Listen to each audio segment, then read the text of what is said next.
Good evening, ladies and gentlemen.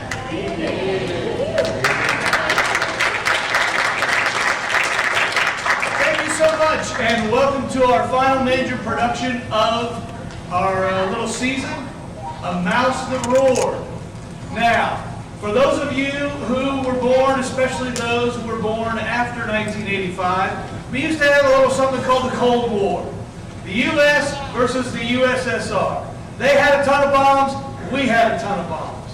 Okay? They were aimed at each other, Armageddon, all that stuff. Well, it turns out a guy decided to write a book about it.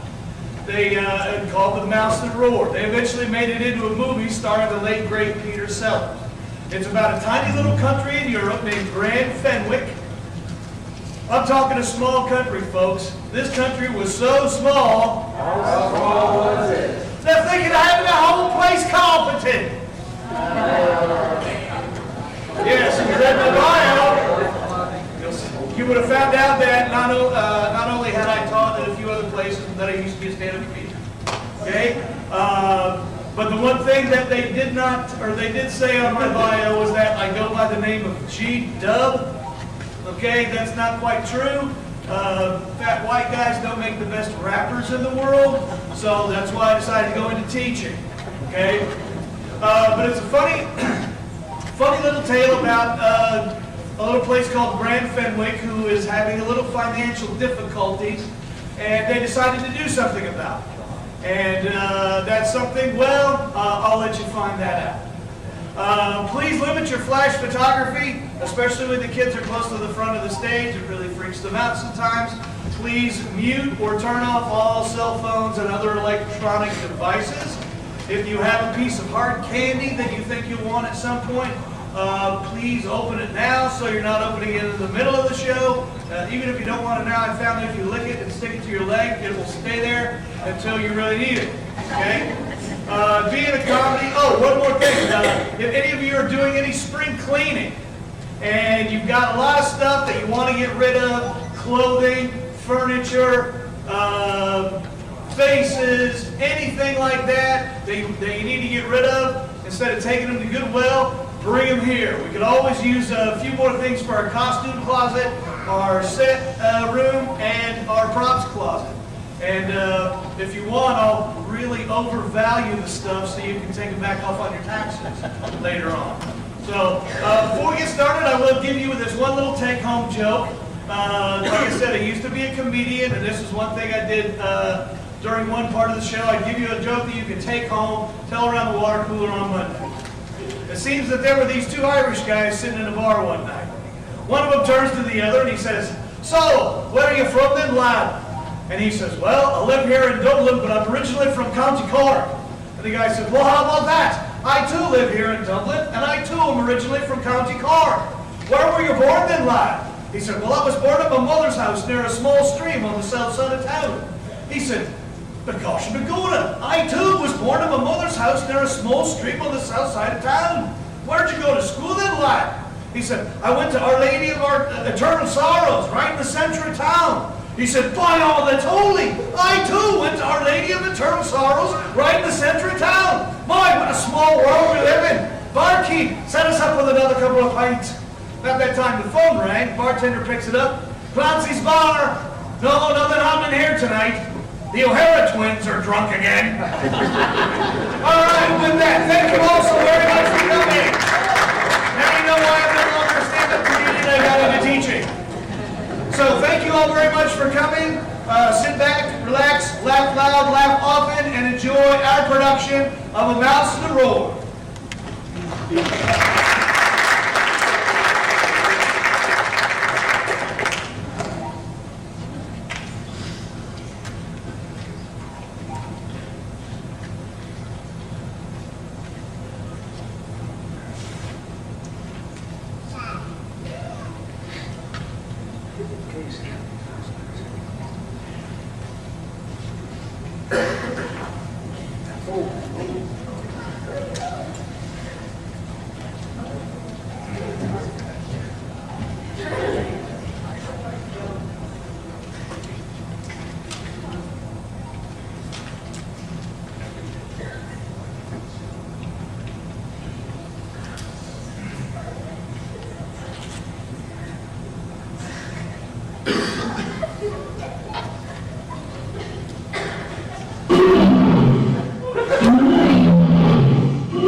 get the view. What was the big roar? Hopefully someone's gonna get another truck. Otherwise, we can wind them to lose. Don't be crazy. We're in Europe. Somewhere. You're quite run up from it. Oh, sir, for sure, you saw the American Express? May the subheading. You could have gone to Italy. Could you want to tell me that? Could be Switzerland. If I sneak for the consulate house. I speak English. You Europeans speak so many languages. I'm afraid I only speak English. So you're a tourist too? No, I live here. But this is... Fenwick, the Duchy of Grand Fenwick. Our Duchess is the Duchess Gloriana the 12th. We're really lost. We rented a car this morning in Nice. We just in France. And we left the car to do a little bird watching. Then you come to the right place. You know, I've written a book about our birds. Maybe you've heard of it? The Migratory Birds of Grand Fenwick. I've never heard of Fenwick. You're in Grand Fenwick, and this is our national forest. I'm the chief ranger, Tully Baskin. Please, which way is the road? But would you like to see our forest? I mean, we have a variety of trees, a waterfall 20 feet high, and a haunted oak where the mad huntsman was supposed to have hanged himself. Ooh. So does the park in Marietta, Illinois. The park is time for major science. It wouldn't take me long to point out some of our native birds. Please don't pass up on our country just because it's small. How small? About 5 miles long by 3 miles wide. Must be one of these taxing places. Grand Fenwick was founded by a roving band of English bowmen before the discovery of America. That's very interesting. And the father of our country, Sir Roger Fenwick, came to France with Edward III and stayed on to form a free company of his own from which he won his own duchy. And our flag was first raised in the year 1370. What does your flag look like? It's a double-headed eagle. From one beak, the eagle is saying yay, and from the other, nay. Why would the king of France... Charles the Wise, Why would he let them get away with it? twice. 2 times they sent expeditions, and twice they were repulsed. Thanks to the power of the English longbow. But after that... Sir Roger Fenwick had the good fortune to establish his duchy on such an extraordinary location. And as a What's so result, extraordinary about it? there's no oil, no coal, no iron, no precious metals, no harbors or waterways. One year left alone. Like I said before, it wouldn't take me long to point out some of our native birds. How can a nation 5 miles wide reclaim native birds? How can the village of Baltimore claim the Oriole? The only thing that could really pass up on the nationality of a bird is a bird. So you've got birds. Anything else? An excellent one, unique bouquet. No Grand Fenwick. It's our only export. Look, we really need to get back to the road. Yay? Or nay? That way, just keep straight. I'm really sorry we can't take time for your country too. We also have a tiny variety of field mice. It's small like our country. If you're ever in Peoria, Go ahead, give him a scare. well, then ask them. Over here. The one time I asked you. Tully, Yes? you're wanted at the castle. Why would they want me? There's been an emergency meeting of the Privy Council called by Gloriana. I guess when your Duchess is a 22-year-old girl, you really don't know what to expect. I used to see her a lot, but now it takes an emergency. Tully, if the meeting should be about wine production, do you think you can put a word in for modern methods? Because this tramping on grapes, it's so hard to get off. I go around with purple feet. Say it must be emergency. Come on.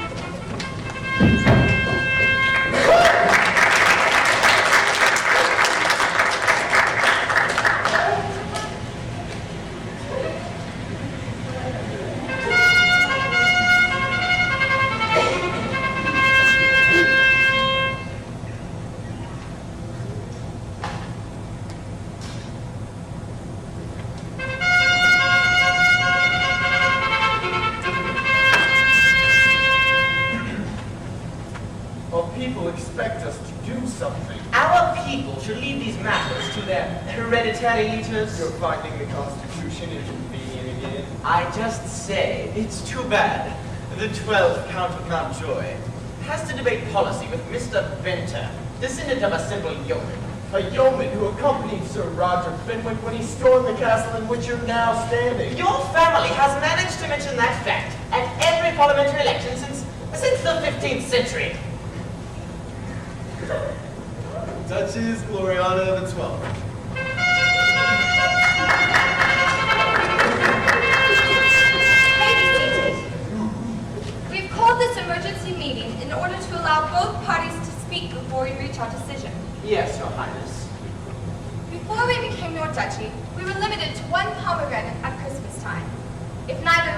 solve the current financial situation, we may have to go back to that. Perhaps give them up entirely. But my lady, We'll also have to devalue the thin florin, lower wages, and cancel all benefits, along with pomegranates. never. We appreciate your concern. Since the market for our wine has been stolen by a cheap imitation being manufactured in California, we no longer have enough foreign exchange to pay for the import of necessities. We recognize David Binter. I say, add a little water to the fermentation vats, lower our prices, and try to compete with those imitators. Delusionist! My lady, those who would add water to, Grand, Binwick. What debase any work of art? They take the Da Vinci portrait of Gloriana VI and put it on a postage stamp. They use the words of our immortal bard, Horace Binfield, to sell truffles. And no, there's a better way to raise funds. Which is? What every country does. Get it from America. America won't even answer our protests. Instead of demanding justice, let's just try asking for money. I don't think it's so easy getting money from America anymore. Wait till you hear my scheme. It's not enough these days. You'll say we're threatened by subversives. Uncle, Maoists? Right-wing extremists? Students? that's your plan? We'll set up a real party. Stage demonstrations, appear publicly to, China or Rhodesia. I don't like it. Suppose by some wild chance, they do take over. I've solved that too. For the leader of this temporary movement, I picked a simple-minded, non-political backwoodsman. You're sure he'd be safe? Oh, I've already sent for him, and you can judge for yourself. Your Highness, Tully Baskin is outside playing here during some of these meetings. Tully Baskin? Yes, that's our man. His main interest is birds. I know. When my father was still alive, I used to climb trees in the National Forest. I built a birdhouse for some swallows once. Well, if you don't think he's the right man. No, he's the right man. Tully Baskin! Tully Baskin! We haven't seen you in quite some time. Not since you started calling yourself we. Be respectful, sir. I only do it sometimes. Well, you've always known where to find me. The force needs constant attention. We had 4 visitors today. Her Highness has more to do these days than build birdhouses. I don't suppose it's still around. Actually, there's a colony of scissor-tail swallows from Sicily in there now. I've kept it repaired. The reason you were called, could you take some time from your work to form a new political party? Of communists? I'd rather not, thank you. Their philosophy doesn't seem to work out very well, especially in agricultural regions. We wouldn't want the party to be successful, just appear successful. So the Americans will loan us some money. Yes. To save us from the communists. It's a trick, and even if this trick were successful, we wouldn't be saved. We would have sold our honor. We would have purposely defrauded another nation. Your principles are magnificent. Meanwhile, I've got to save the duchy. From what? Bankruptcy.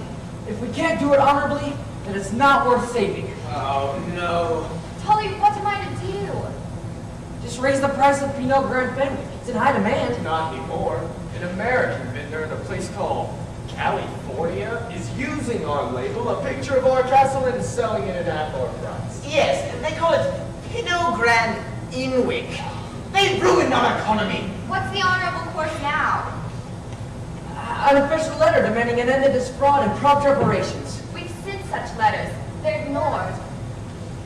Well, in that case, with our demands being just, we'll have to enforce them. How? We can't let them ruin us. If they won't negotiate with our protests, we'll have to declare war. What? A declaration? I don't take the surprise attacks. Against the United States of America? And to make sure there is no miscommunication, we'll send it registered mail. Return receipt requested. Tully, we've no weapons. No factories, no resources, and only 6,000 people. But we're in the right. Stop being so simple-minded and consider the consequences. Consequences? If they won't negotiate honorably, then we'll have to fight, regardless of the consequences. Which would be that we'll lose. If you'd studied history, you'd realize that the consequences of losing a war to the United States of America would mean shows. This really has to be considered. Consider? What are you talking? Pomegranate, Uncle? If there's anything to heredity, I know you'll make the right decision. And I offer myself as your first volunteer. You really solved our problem, Tully. You're excused to your duties without my thanks. It's good to see you again, Glory. Good to remember how life used to be. He must be mad. Completely bereft of his senses. He should be locked away as a raving lunatic. I wouldn't say that. In fact, perhaps we will declare war. Don't even joke I'm about... not joking. It's hardly necessary to say we lose. Well, of course we lose. And think of the consequences. We have to fight, regardless of the consequences. Mr. Bascom has convinced me. Stop this irresponsible nonsense. These matters are much too important. Much too important to be left to a girl whose main interest is pomegranates, but they are left to me. You've been reading romantic accounts of military geniuses who defy all odds. I've been reading the Medici, Metternich, Disraeli, politicians who had to live by their wits, because we haven't much else. I don't care whom you've been reading. I can't allow you to And a jeopardize... gorgeous little handbook on government written by some Italian. Italian? Yes, full of practical suggestions. A little Jurassic, perhaps, but as a last resort. Machiavelli? That's the one. I also came across a girl who had a way of dealing with difficult associates. Lucretia Borgia. Does the pomegranate taste bitter, Uncle? Your Highness! I don't understand. You were saying about the United States? Yes, if I remember correctly, there are few more profitable undertakings than to declare war on the United States But your Highness. and to be defeated. Profitable to be defeated. The ink is no sooner dry on the surrender documents than the United States is rushing food, money, machinery, and technical aid to the former foe. Yes, it never occurred to me. That is what they do. To avoid wrecking the former adversary's economy, they offer generous benefits and the most favorable trade agreements. And that's just the beginning. You're sure about this? Don't you remember after World War II? All they did for Germany and Japan? Their economies are booming. She's right. She's right. We declare war on Monday. Be vanquished Tuesday. And rehabilitated beyond our wildest dreams by Friday night. I confess, when you were discussing this plan with Tony, you had me a bit confused. Actually, he was making quite a good suggestion. Without realizing it, the man's even more idiotic than I first thought. He's just so simple-minded, he still believes that right can prevail against any odds. It's an attitude that served us well in the 14th century when the French tried to invade. An attitude we'll have to assume too. Bascom and everyone else. Yes, quite right. But if anyone knew our real intentions... Yes. Our first step will be to dispatch our declaration. For a battle cry, I suggest the appropriate slogan, forward, regardless of the consequences. For the duration of this emergency, I'm dissolving Parliament. Attend me while I drop the documents. Right away.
Miss Johnson!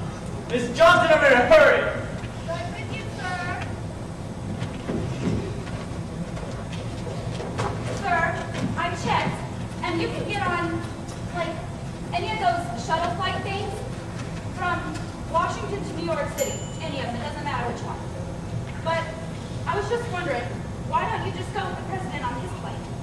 It attracts enough attention when the President of the United States suddenly flies to New York City. If the Secretary of State were with him, let alone the general in charge of security on weapons research, the newspapers would know something's up. But General Smith had already left. He took a military plane. We go separately and don't meet up until we reach Professor Kokins at his lab at Columbia University. And now that's a time to change. An eccentric physicist who refuses to work at anywhere but Columbia University can summon the president. But aren't there like thousands of those weapons research projects? That's what it said on the placard the student had. I have noticed this particular one because he hit me with it. Seems like this one's really come up with something, though. He called the president at 3 a.m. this morning. Actually, all he really said was, "I have completed the experiment, Mr. President." Do you think it might be worse than the H-bomb? Don't even talk about that to me. Aspirin, bicarbonate, buffering, and 3 kinds of tranquilizers. But you were for the president. He could use some tranquilizing. Don't suppose you have anything particularly cheerful in that mail? Something I could show to the president? No, but the boys in the press room are up to their tricks again. They've somehow managed to get another one of those crazy communications from that... Wait, I don't even know what this is. From that mythical European country onto the mail desk again. You know, one of those with that double-headed eagle saying yay and nay? Ah, yes. Protest and then a warning. You might like this one, if I can find it. It's a declaration of war. Those press room characters should go through a lot of trouble for a little bit of fun.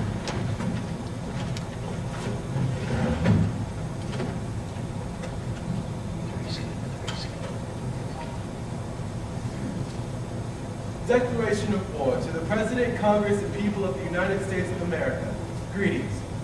Whereas the Duchy of Grand Fenwick has been a sovereign and independent nation since its founding in 1370 AD, and whereas the principal support of the Duchy of Grand Fenwick has been during all these years the production of its excellent and unique wine known as Pinot Grigio Fenwick, and whereas the novel imitation of this superior wine is being produced in quantity and sold at half the cost by certain wineries in the city of San Rafael in the state of California, which is a part of the geographical territory of the United States of America. And whereas the sale of the superior product threatens the livelihood of the independent Duchy of Grand Fenwick, therefore be it resolved that the Duchy of Grand Fenwick holds the sale of this wine an unwarranted and unjust and persistent and planned action of aggression against the Duchy. Therefore be it resolved, the Duchy of Grand Fenwick having taken all steps it can to remedy the matter peaceably, does here and now and by these presents declare that a state of war exists between itself and the state of America. The signatures follow. The signatures follow. Gloriana the 12th, Duchess of Grand Fenwick. I can see one of those reporters dreaming up a name like Gloriana.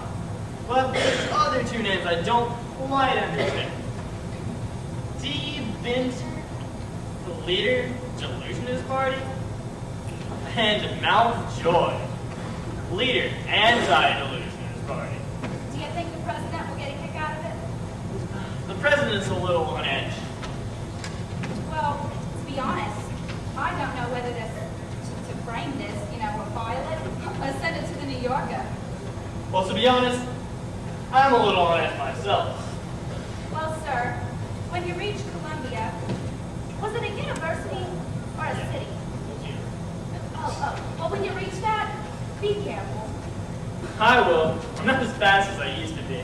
I sure hope those students aren't restless tonight.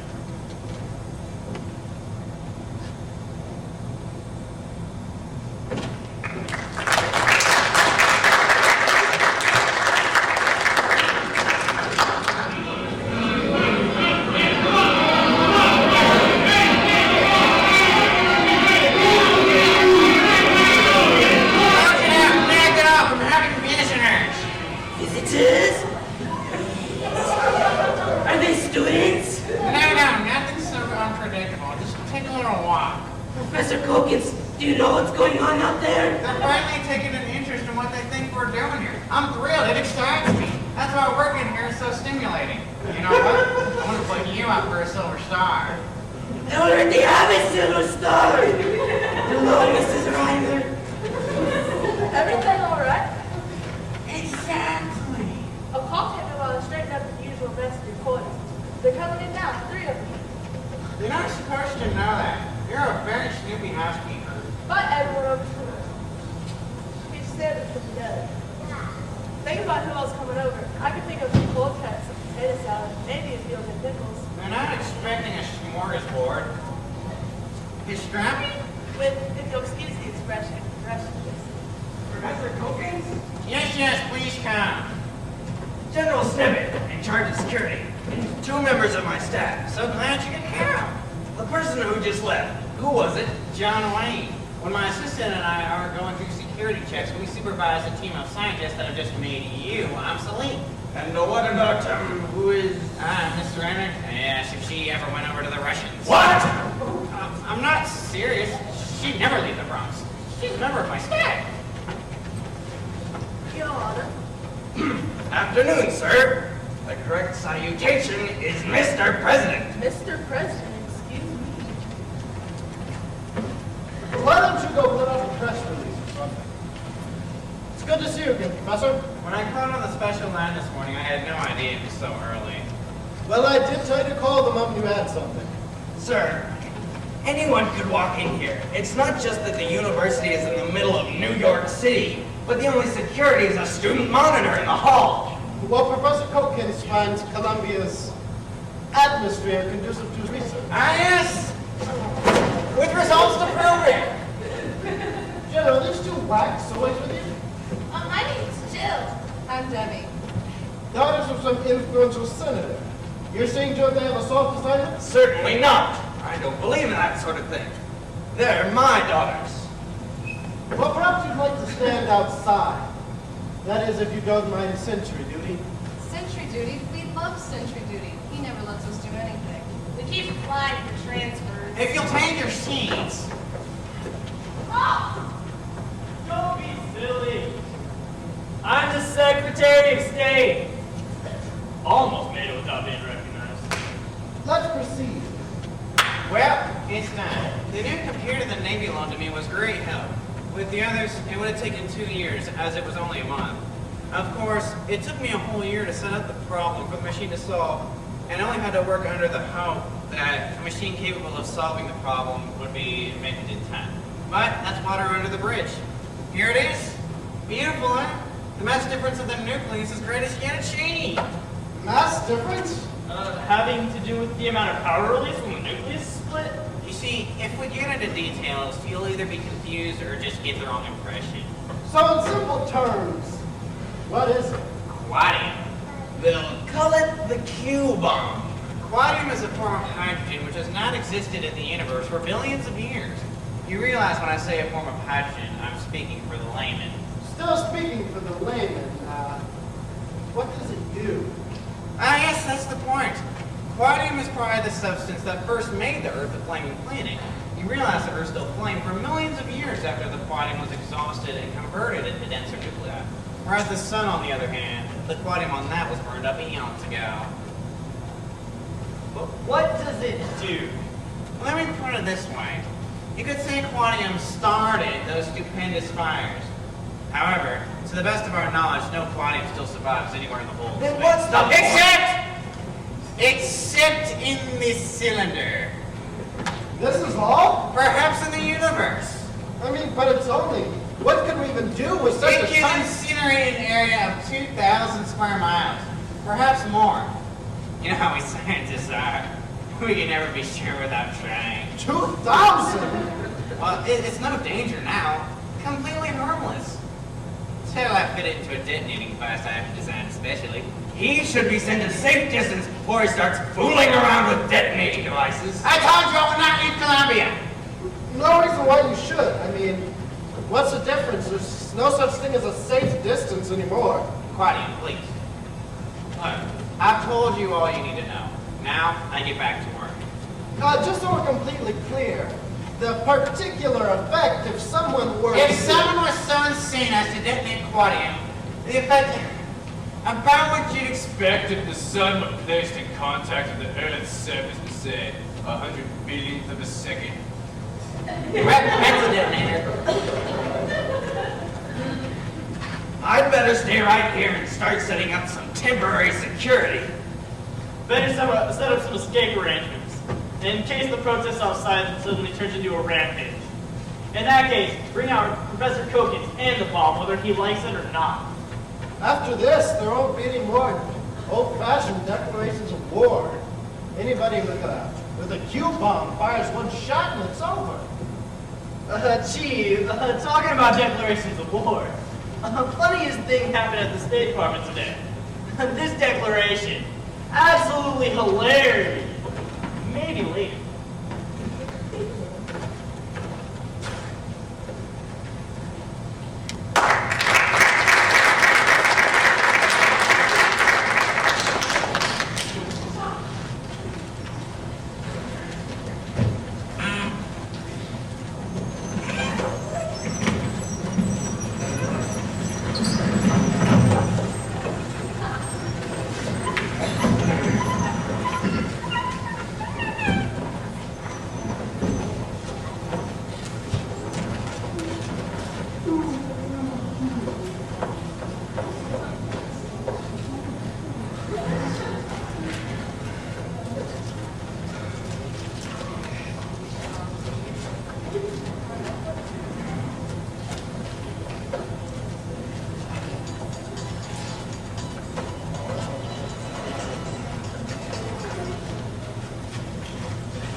Take cover! Eric!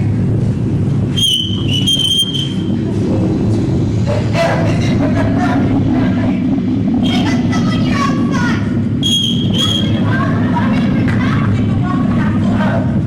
Take to the open field! No! Take to the cellar! Which? Either side. Come on. They're attacked! They've come! They're here!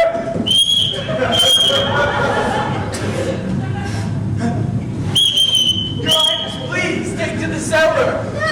If you won't think of yourself, think of me! Think of me! You! If you don't go down there, I can't! I don't want to die! Stop that! Give me that! But Highness, the United States Strategic Air Command! Please! I wish it was the United States Strategic Air Command because then we'd know they were aware of us. But the Americans might start All they talking. could drop is tourists. That's Pan-American. The flight between Paris and Rome.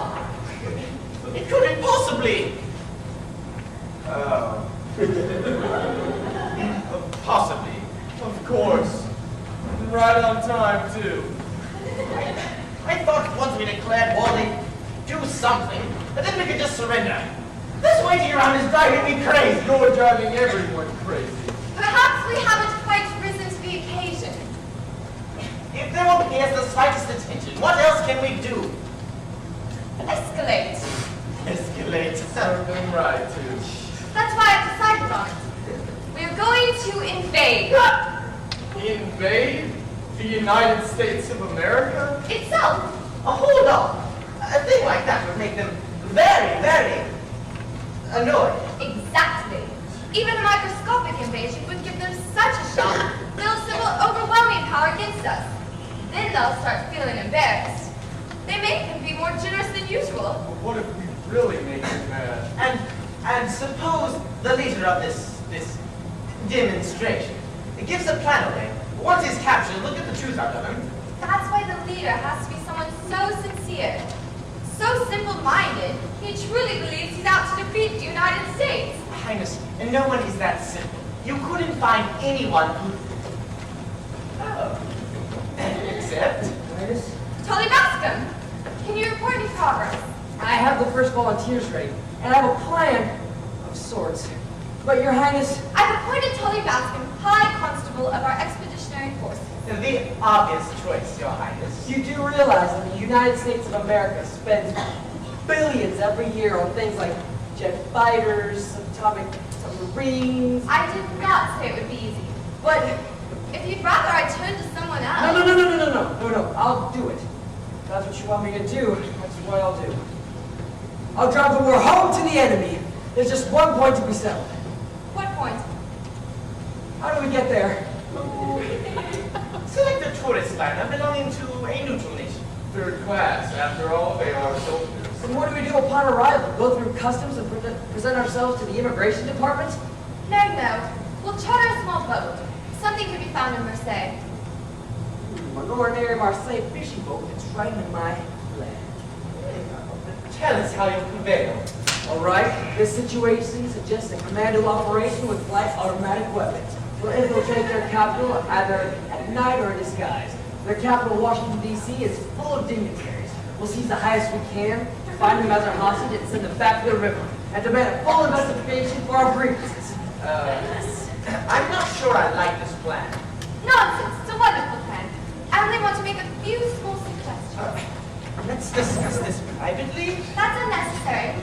Instead of Washington with all those dignitaries, a more worthy object would be their largest city, New York. New York City. And no disguises. We're not thieves. The boat shall display the colors of Grand Fenwick and so should the mist, as you march ashore proudly in broad daylight. But that doesn't leave much chance for surprise. You question your sovereign. One more thing. We can't afford automatic rifles. We'll depend instead on our traditional weapons. Bows and arrows? Now wait a minute. It was good enough for your ancestors. This is a job too much for you. Now wait a minute. I just want to make sure I'm clear on something. You want us to display the colors of Grand Fenwick as we march ashore in New York City in broad daylight with nothing but bows and arrows. That's right, Tully. That's what you want me to do. Then we'll do our best. If I had any reservations concerning the plan, you've completely removed them. What a strategist. The first one is you're going to show yourself. You're going to need all the inspiration that you get. It sounds like half the population's out there too. I suppose I'm going to need all the inspiration I can get as well. Perhaps something like your favorite canary? Of course, anything. Like your scarf, so that every moment on the expedition you can be with me. I want to give it to you. Tully, we have to serve our country, but people serve in different ways. I want you to remember that no matter how things turn out, it's all for Grand Fenwick. And for Gloriana, come.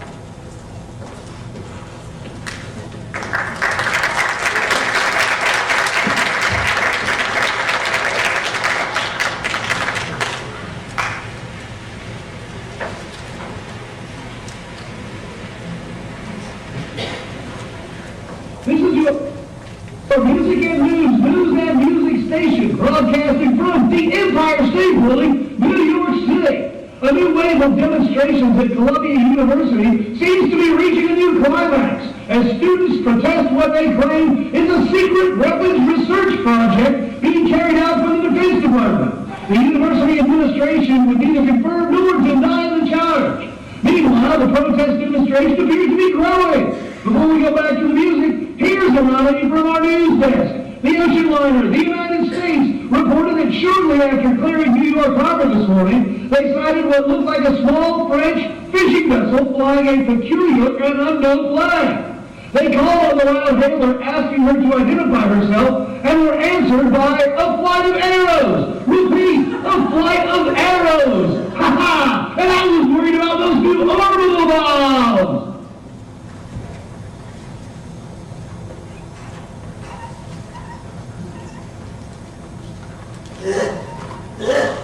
Come, Professor. I think we better hurry. It was good of you to see me to the subway, but certainly there's no cause for concern. When I was a student, I had to study all of the time. They don't appreciate the genius of Professor Gilkins. if they were to get into his Now, hostility. This is anxiety. You're giving into irrational fears. Actually, these students will. They're coming at us! They're marching! What kind of crazy outfit is that? It looks like you're wearing armor. Nobody wears. You're right about me, Professor. I'm filled with anxiety. Let's get out of here! I seem to have a hang-up too. My hang-up is paranoia. I feel like I'm being shot with bullets and arrows. Let's make a way for the subway!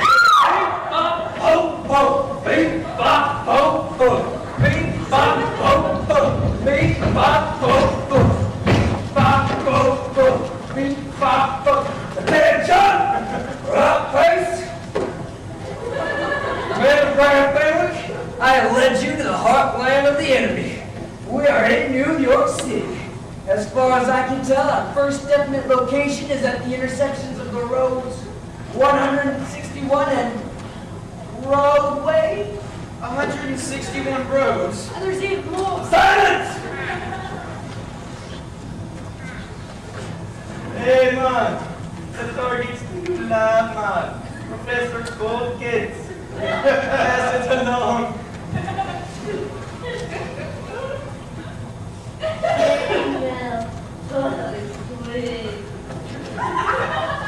Totally, sir. The enemy doesn't seem to be taking us seriously. I mean, telling us about a target, and what we doubt. People giving us flowers, crazy-looking people with blonde hair and beads. Must have been some kind of drug. We'll give them a belly full of war just as soon as we find their army. Instead of warning shots, I should have winged those two just now. All those costumes totally don't take a lot of storming. Anyone too faint-hearted for the service of Gloriana can return to the river now and live with the carpet and folks. All I said was it'll take a lot of storming. Totally, I feel we're coming up this road. Looks military. Form up here. All right, steady men. That driver's definitely a soldier. You two men, shoot out their front tires. We'll cover with supporting fire if it's necessary, but we want them alive. Forward for Fenwick. Why don't we shoot? Looks like it's not very much target. Fire! I said fire!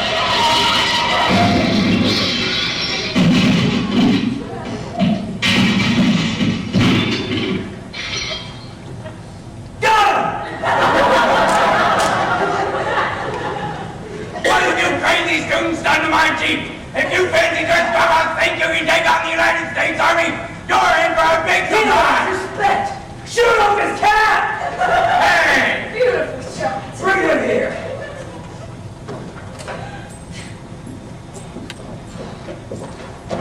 You're maniacs, psychopaths!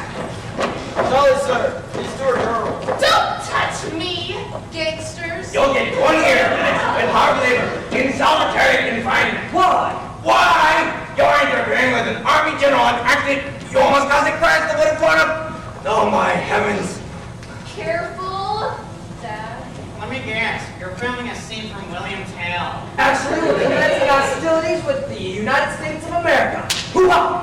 Commencing hostilities? Boys, protest all you want. And assent. I believe in assent. But you're not commencing hostilities. It's not war. It's war, and they'll be treated in accord with the Geneva Convention. Look, this is serious business. It affects the security of our country. It's vital that... Security of the United States. Don't say any more. About what? My name is Jill Snippet. My serial number is 65543. My number is 76621. Don't be silly, girls. I'm just trying to get these gut-ups to realize this is serious business. Okay, there's that helicopter waiting. I have to get the professor to a A safe. general escorting professor. Security of the United States. You're not students? What exactly would have blown up if your car had crashed? Who are you? I demand it. Tony Bascom, my constable of the men of Grand Fenwick. I don't keep up with these things. I don't even have time for the papers. Was there a reason for declaring war? Over wine. What better reason? Over wine? What better reason? Sir, are you carrying explosives? It's an experiment. Keep your distance. I'm sorry, No, but... no, no, touch. I'm sorry, but... Be careful. Rise and war. Hold it gently. Is it a weapon? It's chemical. Oh, this is chemical. Stop!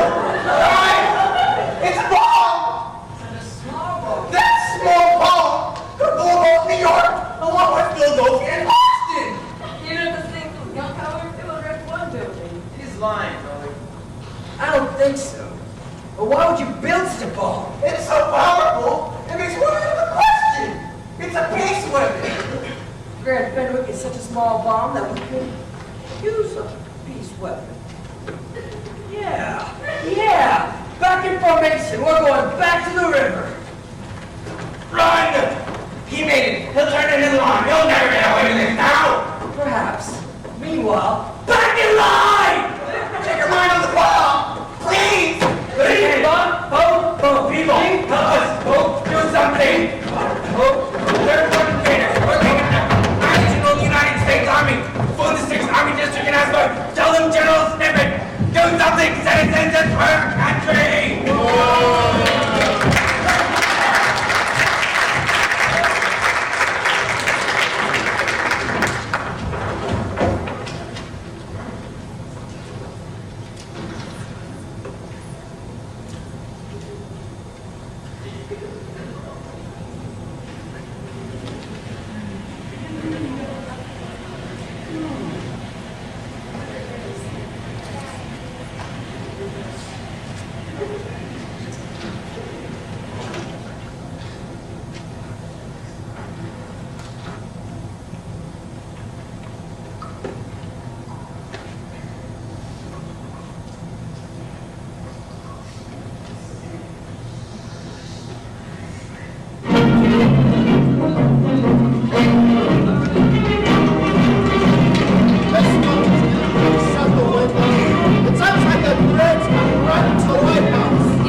My temper-proof line directed Professor Kokins. Not doing a bit of good.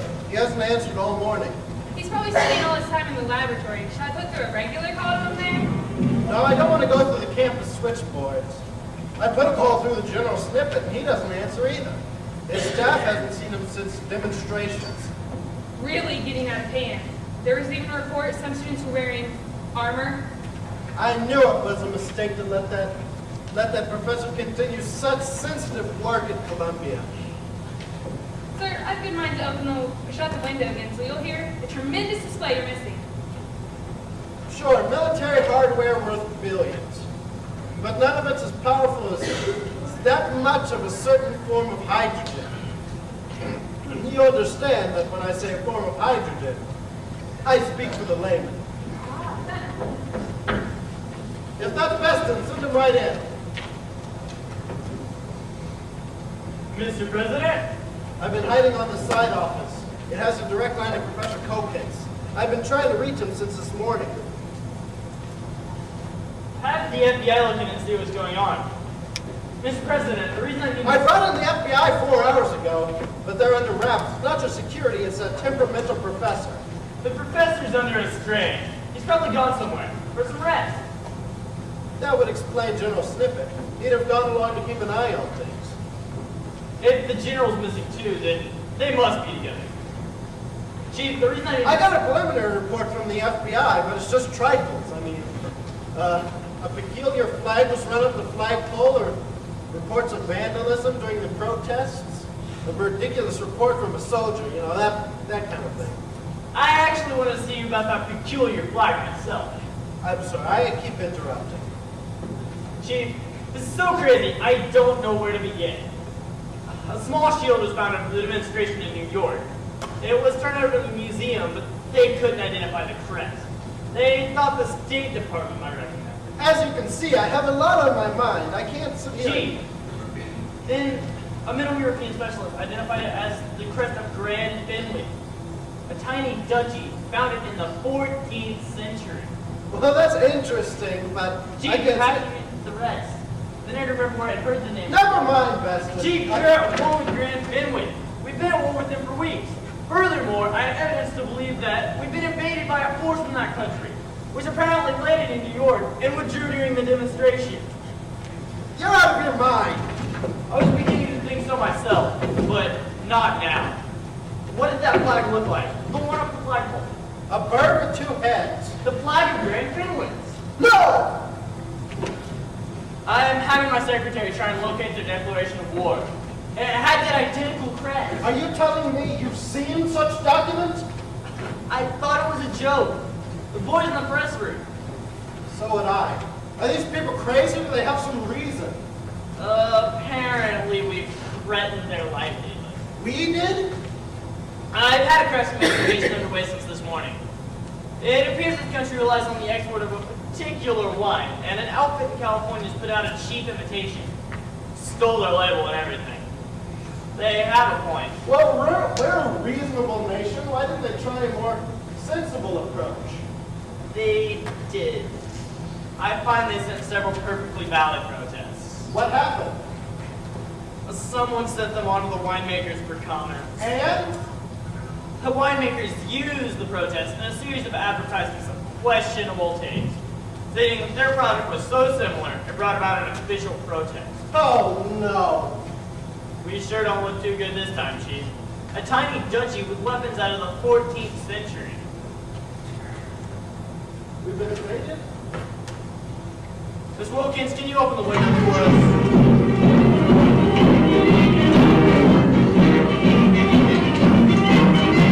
It just isn't possible for the United States to be invaded by 14th century Europeans. This is tremendous. The most powerful military display I've ever seen.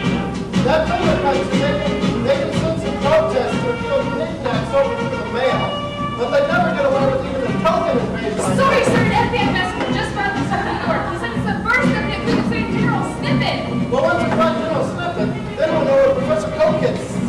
What is it? Snippet's first is found. He's sent by a groundskeeper at Columbia University. Mr. Beston, would you say that this arrow looks 14th century European? Well, it certainly doesn't look 20th century Sears and Roebuck. Chief, I'm trying to make you understand what's happened.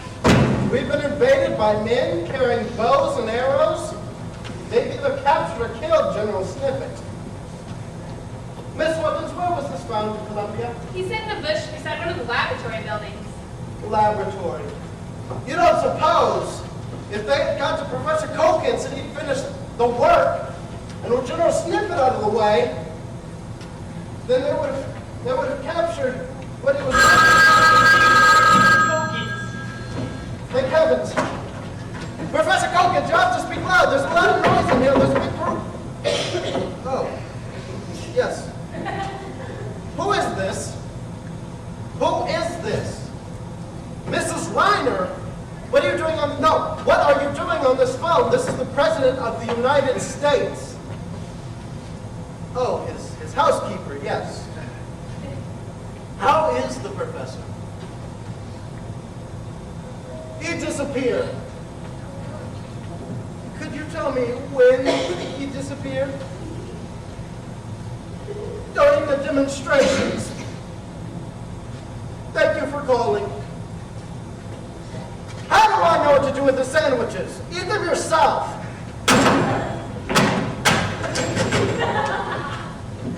Sir, should I shut the window? The jet bomber formations will be coming over shortly.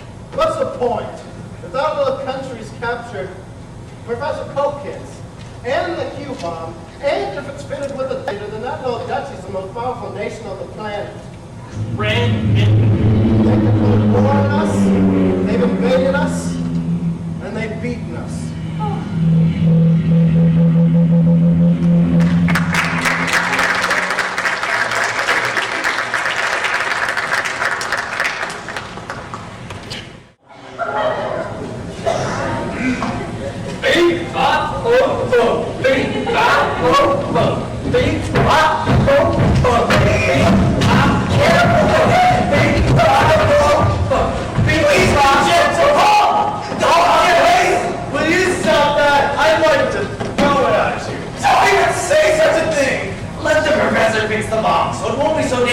It won't take him a minute to invade you again! Told told you no. No. Must you guard me so closely? Isn't this right? I've never guarded a general before. Stop complaining, Dad. It's embarrassing. Face it, we're prisoners of war. You call this happening a war? Silence! I did not say at ease. I said halt! that easy. Tully, why can't we just charter a bus to take us back to Grand Fenwick? Please, we've had enough trouble without having to explain to our prisoners of war to the bus company. Besides, the bus might jostle the bomb. Could I just make it just a little bit safer? You might make it too safe.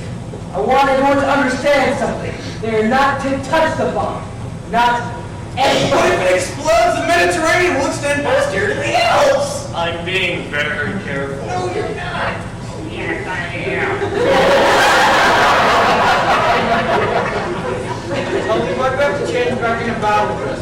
because we're about to march back into our homeland. But we're walking so many backers, now these boys how can you tell? Didn't you hear? Like someone got in the engine of a truck. The Fenwickian field mouse, and the only place they occur is in our national forest.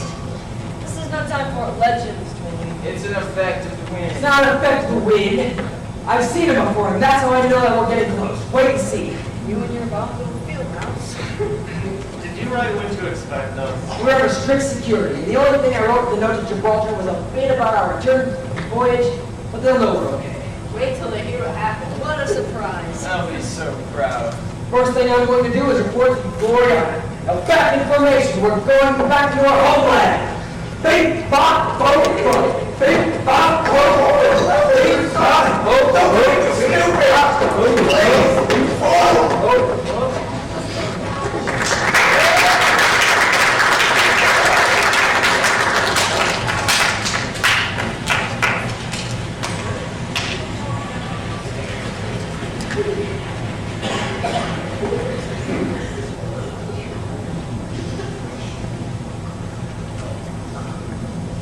After heading out of the river named for the explorer Henry Hudson, we made a fast Atlantic crossing and headed to the prevailing westerlies.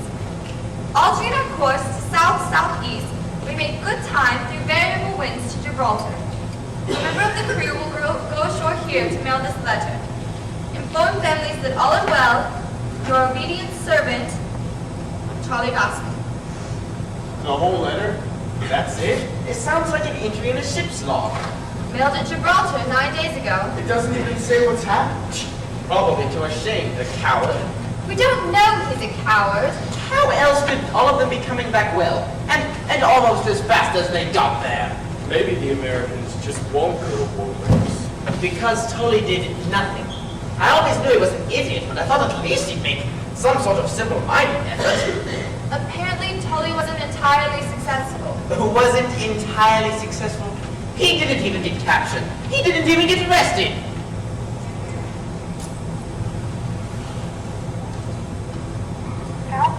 Your Highness. You're late.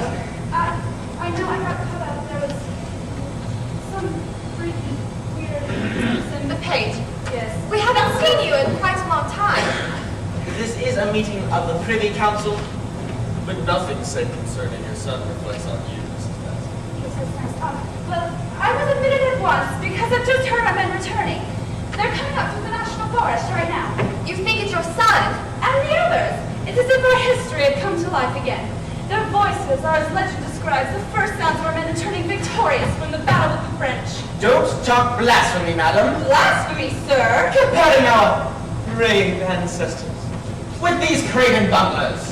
They're here! They're here! You're sure they're out of it. Can't you hear?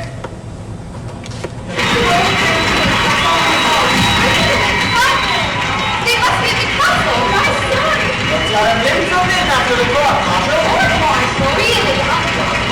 I'm afraid so, but I'm sure we'll find extenuating circumstances. we'll find excuses, and that's all. At least let's hear the excuses, Uncle. Let them approach the throne.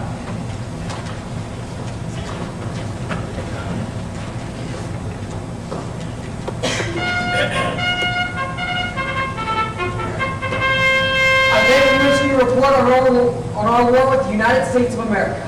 War, raised in effrontery. Your Highness, Won't you hear him? We'll hear your report. thank you, Mother. Thank you, Your Grace. Well, what happened? Briefly. Briefly, Your Highness. Oh, we won! Yeah! GC, baby! It's about time! You what?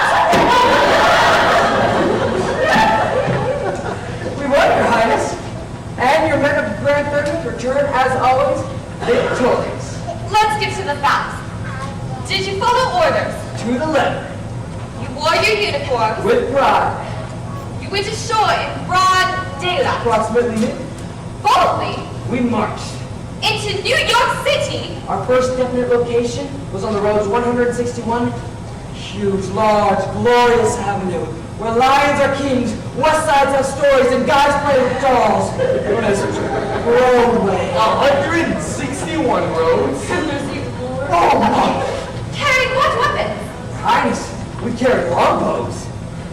And then you won. Well, yes. Tell us the truth, Milton. What happened? You heard it, Count. Impossible. Have you one scrap of evidence to support your ridiculous fantasy? With your permission, Your Highness. Yes, the evidence. Bring in the prisoners! What? What? Do? What? Do? What? Do? What? Do?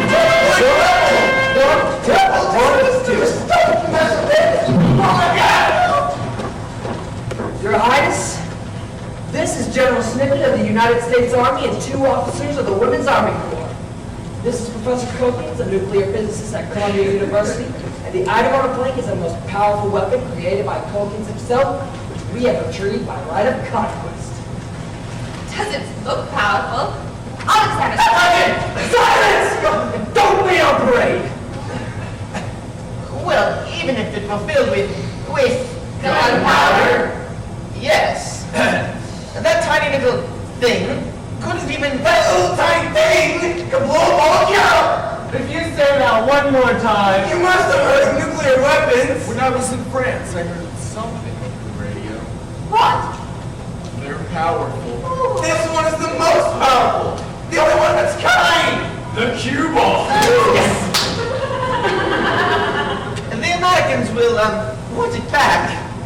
What will they do to us? Oh, you asked for it! Oh, Dad! What will they do to us, General? His name is General Snippet, serial number 44421. What will they do to us, General? What can they do? You got the Q-bomb! Then we really did win. Why, ridiculous Luke! Put yourself together, man! What do you mean? You should be like what you'll say. I said you won by a ridiculous loot! He doesn't realize. About their Q-bomb. Our Q-bomb. Yes, I wanted carried to the deep dungeon. Please, but I think it's just a little secret, so it won't be so dangerous. If you live adjusted, there won't be anything to worry about. Then we won't even have a Q-bomb. But suppose it goes off accidentally. We'll have to risk it. Are you giving the orders? I haven't abdicated to you, Tully, nor to anyone else. I said to have our Q-bomb carried to the deep dungeon. You must let me go! Place it carefully on a bed of straw. Will you give your parole not to escape? The deep dungeon is so very uncomfortable. Oh, all right. Take the general and the professor to the guest suite. We'll make sure you're quite comfortable. Ladies, take the army ladies to the vacant room near mine. This way. And help them get settled. Thank you. I wouldn't mind going barefoot like you.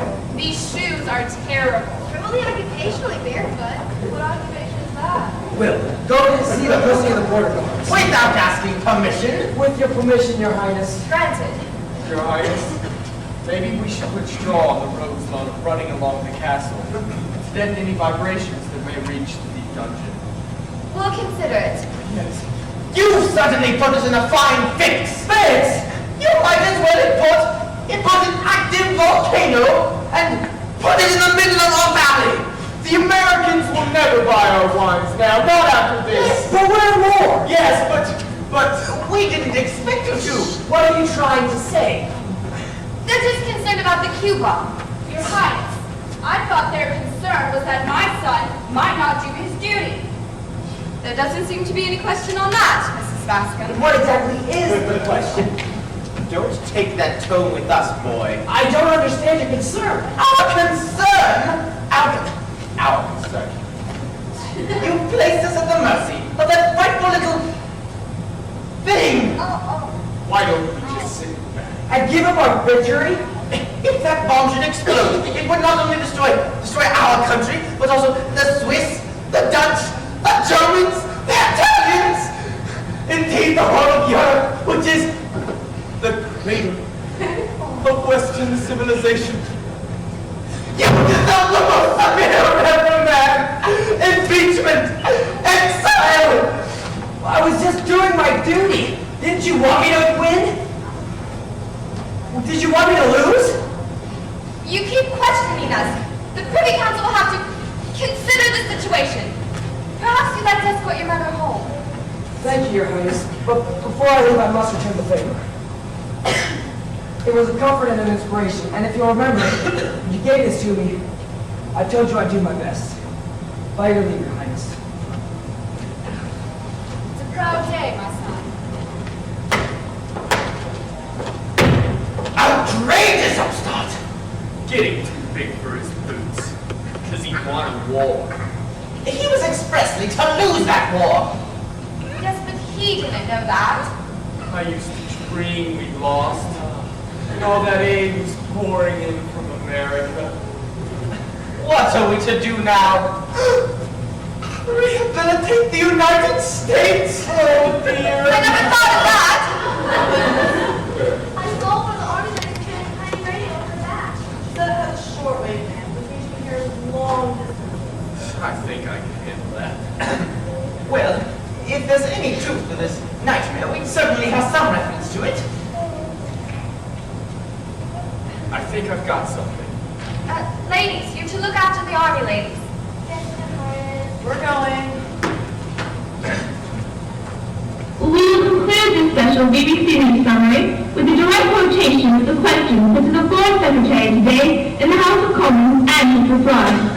The Honourable Member for North West Hampton wrote to ask, is Her Majesty's Government aware of reports that the Duchy of Grand Fenwick has declared war on the United States, invaded New York City, and seized a bomb which, according to reports, is capable of destroying an enormous area? Totally told the truth. The Foreign Secretary rose, and I quote his reply. Her Majesty's government is looking into the facts of the case. Meanwhile, we point out that those intrepid men from Grand Fenwick are of English extraction. There were cheers from both sides of the House.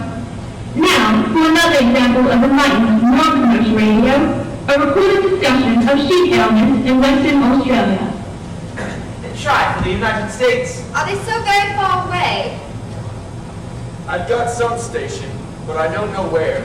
Historical significance of the event. We continue our commentary in English.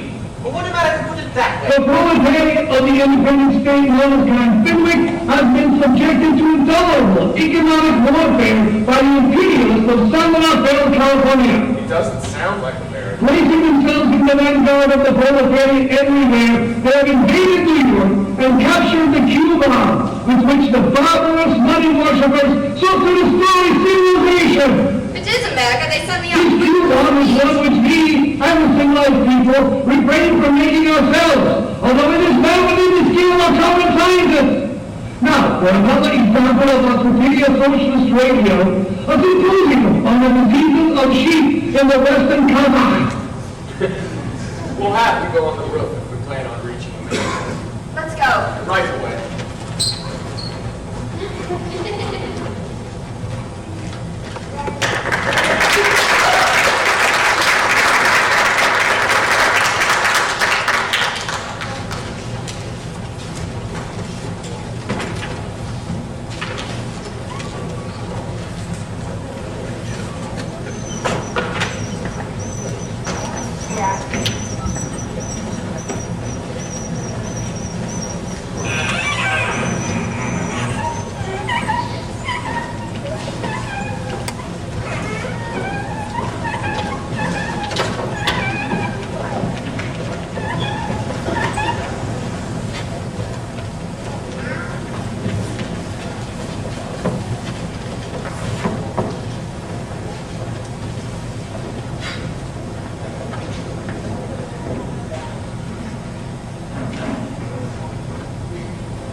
Has the program started yet? How should I Now, live from New York, the combined networks bring you an eyewitness account on that tiny little country, which is now the most powerful nation in the world. Whoa! This program is being carried by shortwave radio across seas. The man told us to smile. I'm smiling. We bring you inside Grand Fenwick. What was your first impression of Grand Fenwick, ladies? It's small, but one shouldn't pass up the country just because it's small. We particularly wanted to see Grand Fenwick. How long were you there? How long? I'll put it this way. Our stay was all too short. What were you there? A Volkswagen. I meant the reason! Bird watching. They have many national birds. Come read that small? The only thing who can pass on the nationality of a bird is a bird. Well, did you notice anything else? The National Forest has a variety of trees, a waterfall 20 feet high, and a haunted oak. So is the park in Patterson, New Jersey. One other thing, as we're coming to the forest, there's a tremendous roaring. Roaring? Now that's better. We rushed to see where it came from, but there is nothing. Let me add that there is already speculation on the possibility of a Fenwickian secret weapon.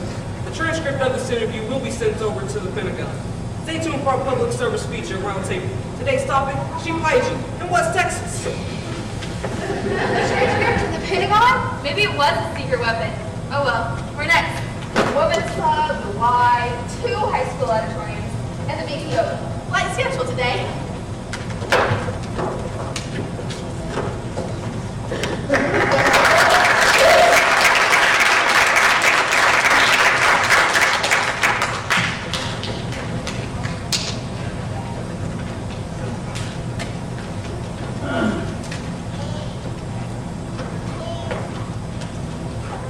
I've never seen the military so sensitive. Wouldn't you be? I mean, but such silly suggestions. Give me one plane with some paratroopers and I'll have that bomb back in 10 hours, Mr. President. Well, technically we're at war. We'd be within our rights. Do you want to deal with world opinion? Our own people wouldn't even stand for it. More than 1 million of them are already wearing big buttons that read Friend of Fenwick. And when I think of the shabby way we treat that country, I'm tempted to wear one myself. We can't allow the center of the world's military power to shift from here to there, though. Well, then let's have your suggestions.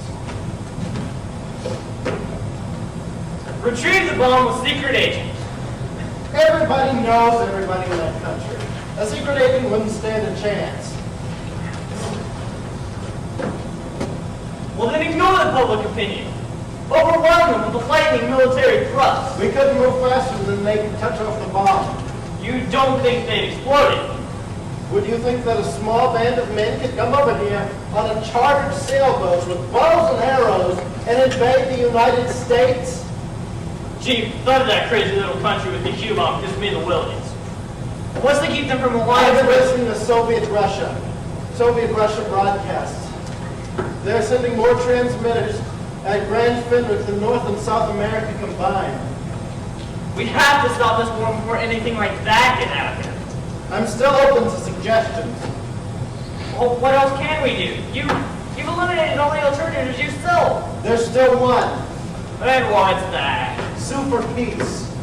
Why should they super peace? They've got the cure. Exactly. Then I don't see... Get this the first time.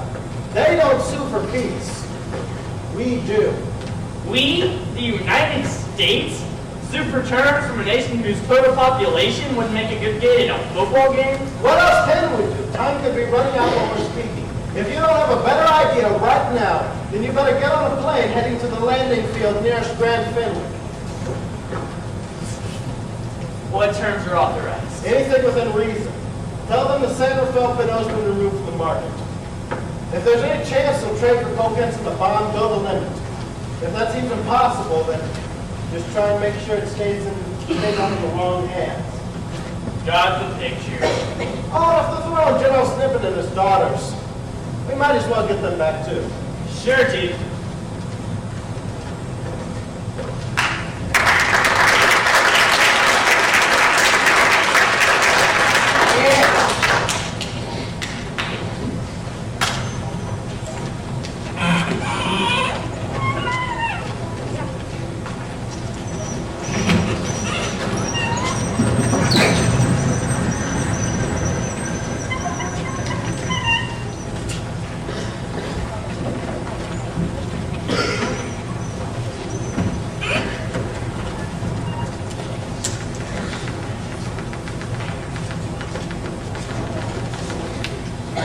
Okay.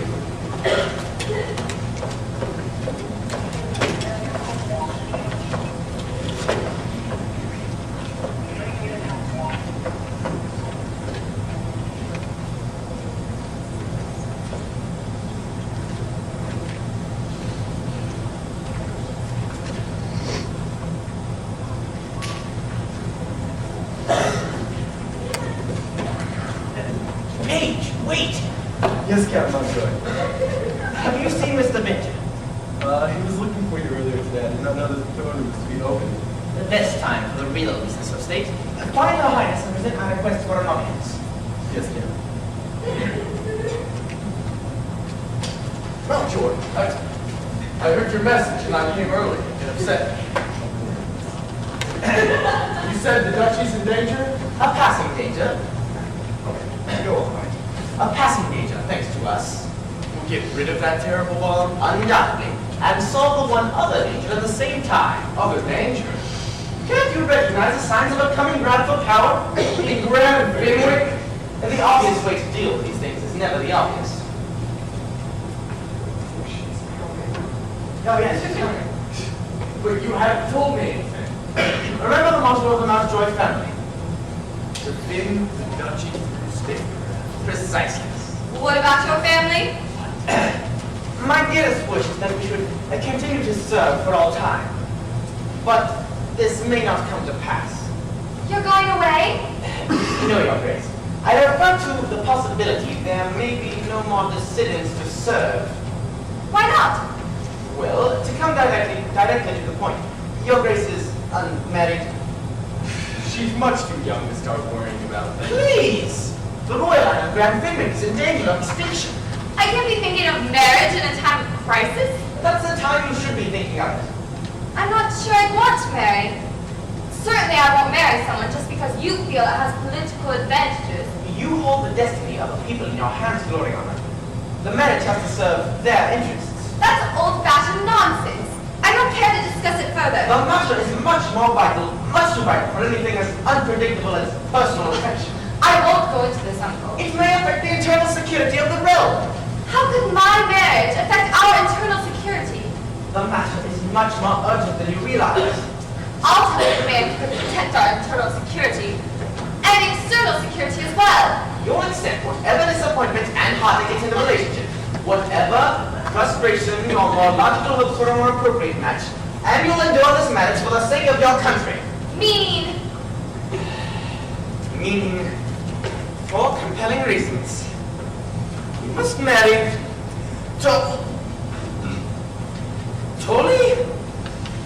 Bascom. What? I realize the terrible blow. His boorish characteristics, manners learned in the National Forest, and so stubborn. What compelling reasons, Uncle? When the most popular man in the duchy is also the most ambitious, it's a dangerous situation. You're confusing me. You've seen how our people feel about him, but they probably do anything he suggested. That doesn't mean he's unreasonably ambitious. A man who, contrary to the intention of his ruler, wins a war against the United States of America is not to be trusted where ambition is concerned. He's practically taking control of that terrible bomb, and he won't listen to anyone. Yes, you must have noticed this constant insubordination. Suppose now he decided to form a subversive party. And my marriage would solve all this? Well, united to your grace in matrimony, his popularity would automatically be directed to the throne. By the same step, his ambition would automatically be gratified. And then perhaps he'd leave matters such as, getting rid of the bomb to trusted ministers. I confess you're persuasive, Uncle. There's a patriot. It's country first with that girl. Yes. Well, the matter's far from settled. Oh? We don't know how he feels. He may not want to marry me. Of course he will. I don't even know if he likes me at all anymore. I know he never liked me to do things that show someone cares about you. All he ever talks about is duty. Well, that's what we're talking about. In view of the uncertain times, you should get the matter settled immediately. This afternoon. That's absolutely impossible. He has other things on his mind entirely. There's no way of getting him to ask. It's not his place to ask. Not his place. As ruler of Grand Fenwick, the proposal must come from you. Me? Yes. Why can't you regard this matter as completely impersonal? I just don't know, Uncle. There's no harm in a walk through the National Forest. Maybe you get to meet and start talking. Nonsense! Look at the man once and tell him he's getting married. Must I do that, my uncle? You're our sovereign, Gloria. I can only urge the customs and example of your ancestors. I think I'll go for a walk. Yes, it is a lovely day for a walk. In the National Forest. With the way Tully is now, this won't be such an easy walk. You'll excuse me.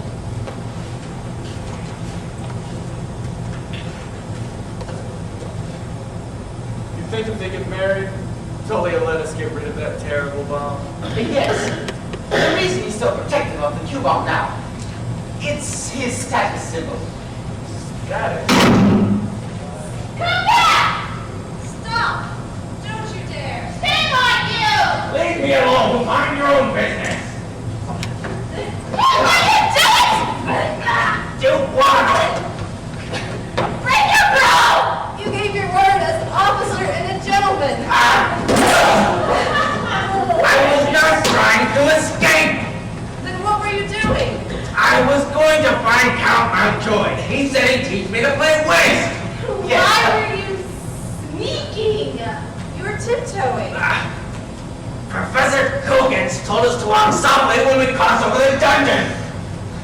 Of course. When you idiots slammed the door, you took 10 years off my life.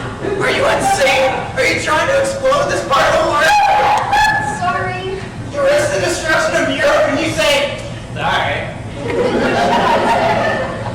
You have to do something about the bomb. We can't live like this. We enjoy playing with fire. The kind of fire you'll find on the face of the sun. No, please. Care to try slamming the door again? No. We have work to do. Come on. What work? Fun work in this country. We're late for it now. In fact, you almost did it magic. Collaborationists.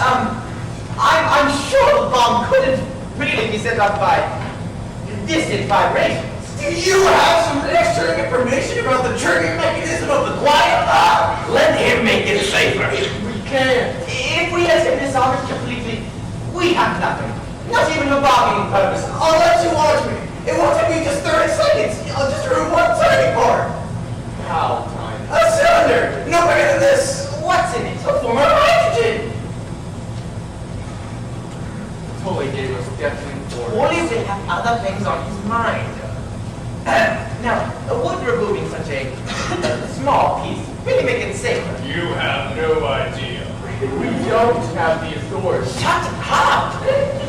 I must take the general along to the library. Sorry. This way. I'm assuming full responsibility. That's the spirit. I hope we know what we're doing. I'll have to escort you this way past the sentry. If you try anything more than you said, I'll have your head on a pike. Oh, and when we speak that way in Grand Fenwick, we mean it literally.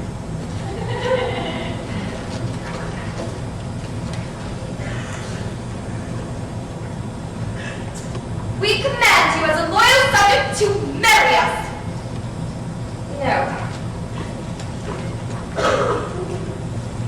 We suggest you marry us. Marry me.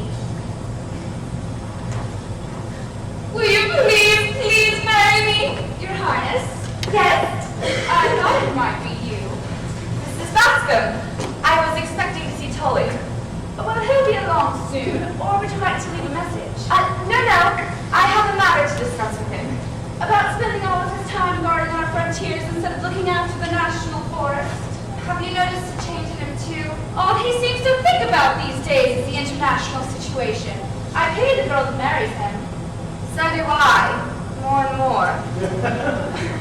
Why don't you just leave a message and I'll pass it along? No, it's personal.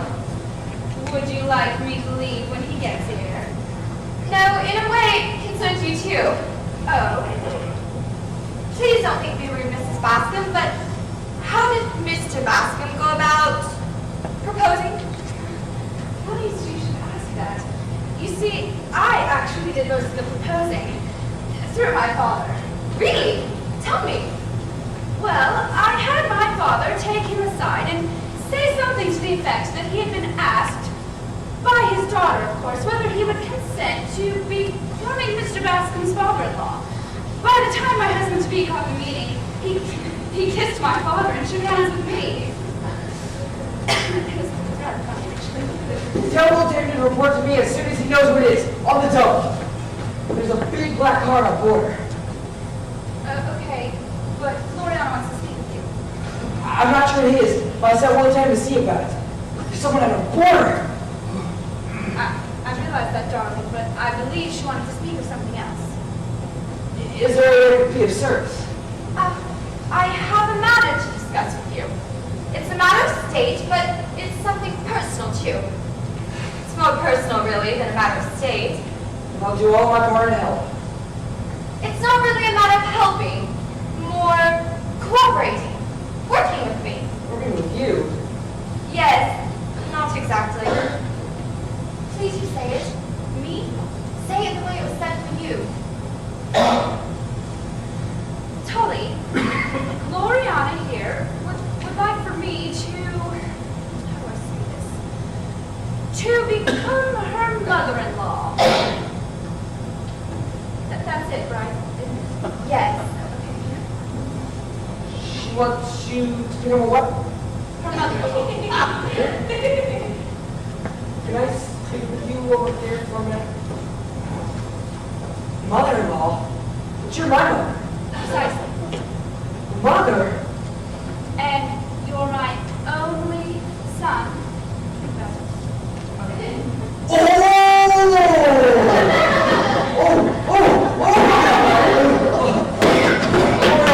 My mother is proud and her son. Humbly. Tully, maybe now we'll have time to discuss. Let's hear it. It's from the United States. Good. It's the Secretary of State. It's vested. I treated just as you Go on. Please. I said we only admitted if we came under parley with a flag of truce. You those handkerchiefs don't have to start waiting. Well, now what? Escort him to the castle. We'll assemble for him there. Right. Your Highness, this is Bascom. We'll have to take a shortcut. While we're walking, can we discuss our plans? We'll have to hurry. She said while we're walking. There won't be any time. Will there ever be?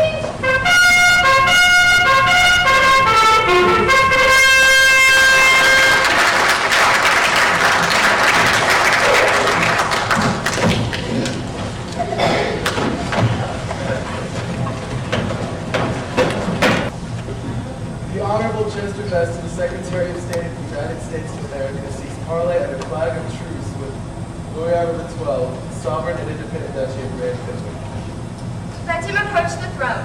The Duchess grants protection. Let him approach.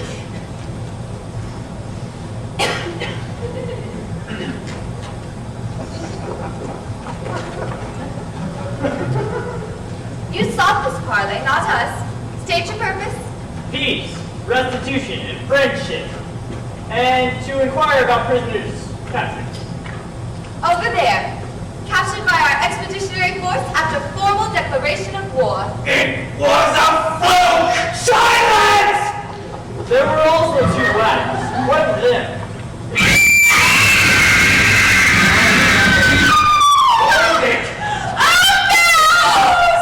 Impossible. He was chasing us. Now we got into the castle. We're barefoot! Have you girls been tortured? Tortured? What have they done to your feet? Oh, it's for helping. It's fun. Treading on grapes. Of course, I would want to drink this stuff. Any more questions on our treatment of prisoners? Your behavior in all matters regarding this unfortunate war has been exemplary.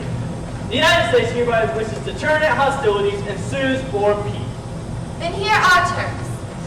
First, unlike the most victorious nations, we are to be under no obligation to rehabilitate the United States. What? Yes or no? Yes. Oh, yes. Yes. The imitation Pinot of San Rafael is to be prohibited. Now that company was violating its own laws. The invitation's already been removed from the market. Now for the indemnity. Oh no, how much? We would like to have $1 million. Did you say billion? B for billion? Oh no, I said in for million. Only $1 million? The United States spent more than that rehabilitating a single small town in Germany or Japan. But there's an important difference, you see. They lost. You have a point.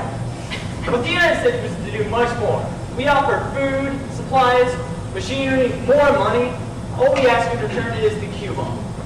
I'm sure we can work out an equitable exchange. No problem there. Gentlemen, all matters regarding captured enemy weapons are to be entrusted to our victorious High Constable, Charlie Baskin. School! The Q-bomb! Our decision is irrevocable. Your Highness, Lord, Be reasonable, Tully. We can work such a bargain. You name it. I don't bargain, I levy tribute. Tribute? Agree or face the consequences. The United States of America pays the indemnity, and the state of California pays an annual tribute of 12 dozen pomegranates. Pomegranate. For Gloriana. You do think of me. You've always come first, and I do have an offhand reaction. The United States will pay the tribute. The California pomegranate growers will bless you. You're making pomegranates the in thing. And as for the $1 million, I happen to have it right here. Now about that bomb. There's nothing to talk about. The bomb is... You were sides, General. I have plans for the bomb. Plans? Get rid of it, Tully. Get rid of it, Please, please. We're going to start a new organization to keep an eye on the big three and all such mighty powers. We'll call it the Tiny Trip. That would be fake. That was my promotion. No, did you say tiny 20? Insanity! Assuming the bomb is as powerful as ever, what would you do with it? You call it a peace weapon, and that is exactly what I'd use it for. I don't know if we could deter such a power-mad aggressor, or we could give them one more reason to hesitate. One more thing to think about. What reason?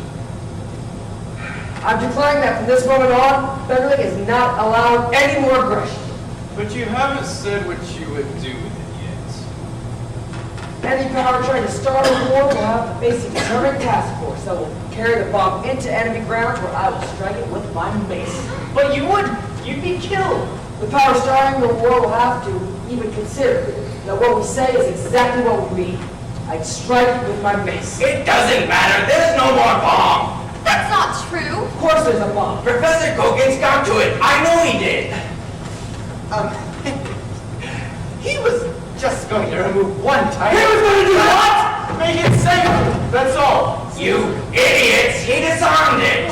Did you remove the quadium? In spite of this man's insane refusal to let me near the bomb, I got there anyway. And...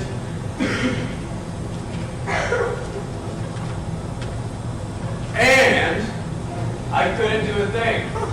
Warn the world. They must not do anything to bring down the wrath of Grand Fenwick. For you see, this peace weapon may be more powerful than I first thought. Highness, the only thing that remains is, does he have your authority? Well, he is our High Constable, and soon to be our husband. And able to tell the rest of the world no war. This microscopic little mouse of a country.